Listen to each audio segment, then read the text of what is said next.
ఇంతకీ సమంత అసలు ఏ role play చేస్తోంది?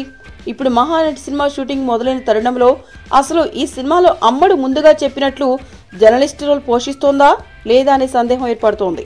ఎందుకంటే ఇప్పుడు ఎక్కడ చూసినా అమ్మడు సరికొత్త గెటప్ లో కనిపించేస్తోంది. మరి సడన్ గా ఇంటర్నెట్ లోకి వచ్చిన ఒక ఫోటోలో ఇప్పుడు సమంత చక్కగా చీర కట్టుకుని నెత్తికి అలంకరణ చేసుకుని ఒక చెలికత్తిలా కనిపిస్తోంది. మహానటి షూటింగ్ స్పాట్ లో తీసిన ఒక ఫోటో అంట.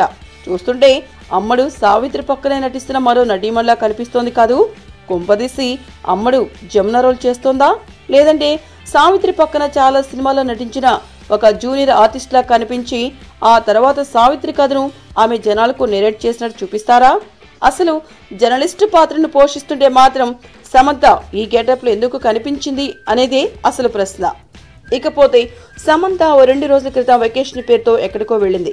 నాగ చైతన్యతో కలిసి థాయిలాండ్ లో షికార్లు కొడుతోందని టాక్. అయితే తన మినీ వెకేషన్ ముగించుకొని అప్పుడే అమ్మడు షూటింగ్ స్పాట్ కి వచ్చేసిందా? అదే నిజమైతే ఈ అవతారం వెనుకున్న రీజన్ ఏంటో సమంత చెప్పాల్సిందే. ఏంటండి, వీడియో నచ్చిందా? అయితే ఓ లైక్ వేసుకోండి, లేదంటే ఓ కామెంట్ చేయండి. ఎప్పటికప్పుడు మా వీడియోస్ చూడాలంటే సబ్స్క్రైబ్ చేసుకోండి.